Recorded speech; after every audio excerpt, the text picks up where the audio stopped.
Welcome, Alison. Good morning, everyone. My name is Alison, and today I would like to show one of the big breakthrough in India, which was done by two Indian female lawyers, whose name is Arundhati Kaji and Nanaka Goswami. Before 2018, India had an unfair law which is called Section 377, which prohibits the human rights for the LGBTQ communities for many years. And fortunately, after 2018, these two lawyers overturned this law and give the LGBTQ communities more freedoms and rights to love the one who loves. So, in the beginning of my presentation, I would like to introduce briefly Indian society for you, and in the second part I would like to introduce what Section 377 is. And the third part I would like to introduce who Arundhati Kaji and Manaka Goswami are and what did they do to overturn this law.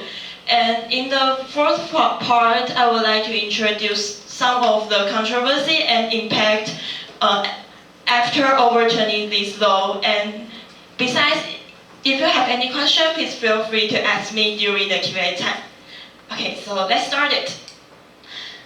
I think most of you are familiar with the culture in India because we learned it in our senior high. So today I would like to focus on the part of the marriage.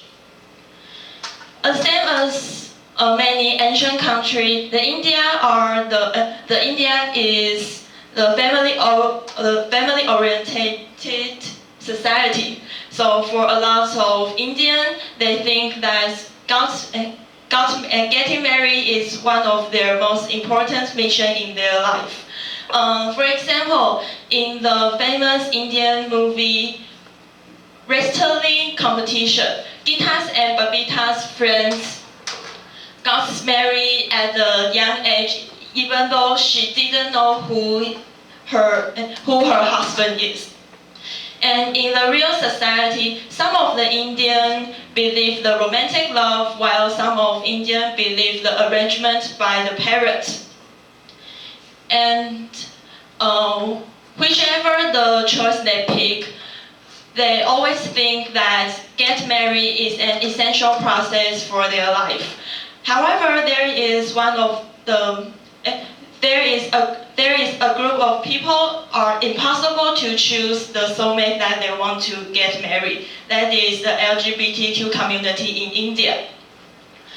So, and before 2018, they cannot get married with the same sex, and also they cannot have sex with same sex because of Section 377.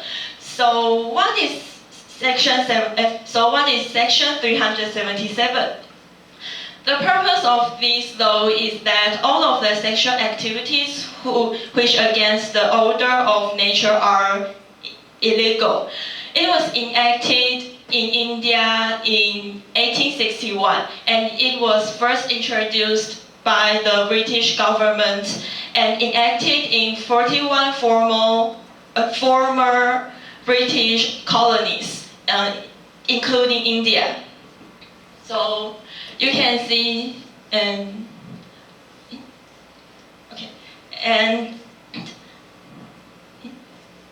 so in India, those who have sex with same-sex children, animals, or they raped others will get punished and imprisonment for 10 years or a life. And in 2001, the NAS Foundation, which is a non-government organization in India which focus on the AIDS and the sexual health, first challenged this law. However, the petition they submit was rejected by the government. And also, I made a timeline for you so that you guys can know how difficult it is for the LGBTQ community to fight for their rights. And also, in 2009, it seems that they will successfully overturn the law. However, in 2013, the Indian Supreme Court are rejected. And fortunately, in 2018, they successfully overturned the Section 377. So for the success overturning this law, they have to credit to two Indian female lawyers, who is Arundhati Khatri and Manaka Guruswamy. And both of them are born in the modern city in India. Like Khatri born in the Alibaha, which is the traffic hub of India, and the Guruswamy born in Delhi, which is the capital of the old civilizations and the second richest cities in India. And also both of them are high educated female that Khatri has learned in the Columbia universities, and Guruswamy has learned in the Oxford and Harvard. And the reason that why they want to become the lawyers was touched me, that Khatri want to become the lawyers because she thinks that it is a practical way to make the world become a better place. And for the Guruswamy, she enjoy the examination to tell the story. And when I see what's the background information of them, what makes me amazed that they are a couple.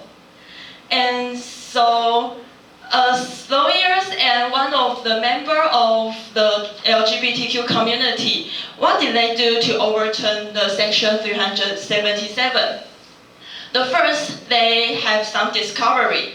In 2013, they lost the lawsuit of overturning the Section 377, and that they discovered that the judges are not familiar with the LGBTQ community. And also, they found that the concept of the community has changed. The middle-aged may think that they will try to adapt the society, but now the young generation, they hope to belong to this society with their real self. And also they think, and one of the most biggest discovery is that they discovered that the society lack conversation. And also they think that it is the biggest challenge for them to, and also the biggest challenge for them to, there's the LGBTQ community to say that what they really want. And after that, they have the well planned, so that in 2016 they submit the petition to the Indian Supreme Court, and that allows of LGBTQ communities people to tell everyone their what they really want. And so luckily in 2018 they successfully overturned the Section 377, and after that they hope that they can also not only pursue to have sex with same sex, but also have the marriage, because marriage is one of the most important mission for a lot of Indian. But however, after this triumph, there has also have some controversy and impact. In India, there are 80% of Hindus, 14% of Islam, and 2.3% of Christian. And I think that a lot of people know that these three religions has a lot of conflicts in the past and has a lot of have a lot of hatred. And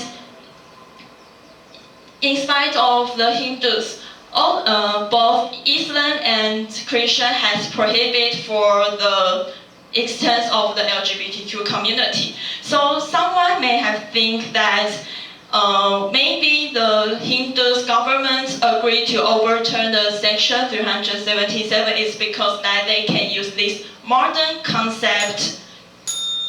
They can use this modern concept to combat the Islam and Christian.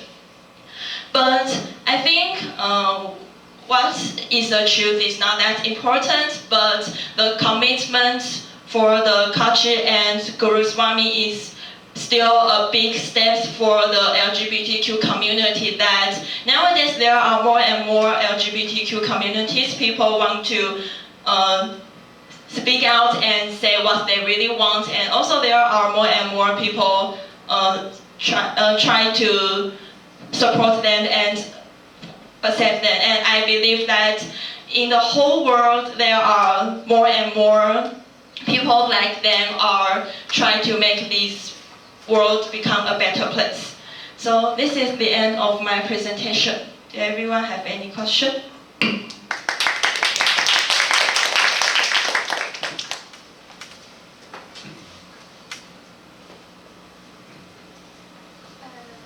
the reason for India government to make such a law in 207?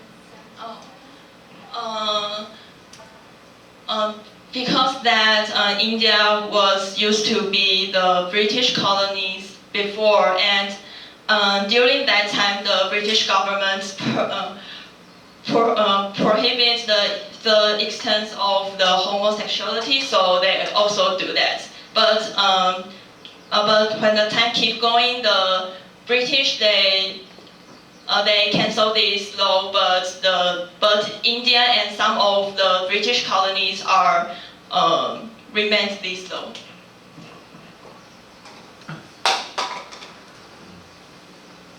So even though same-sex marriage is legalized, but I wonder if most of the Indians support this change in the legal system.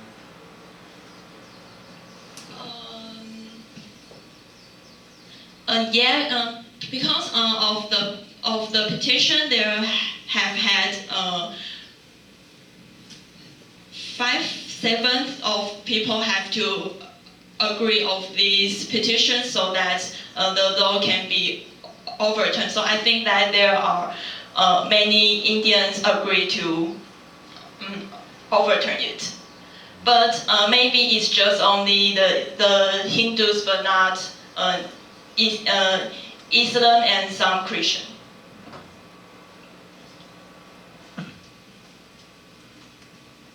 So in others? So do you think the same-sex marriage will be legalized in India in the future? Yes, I think it may become. Yes, I think it may successfully in the future, because actually in the creed of the Hinduism, they didn't prohibit the extent of the sexual of the homosexuality, and also and also Kachi and also these two lawyers are trying their best to pursue it, and they believe that they will see it in their lifetime. So I think it will come true.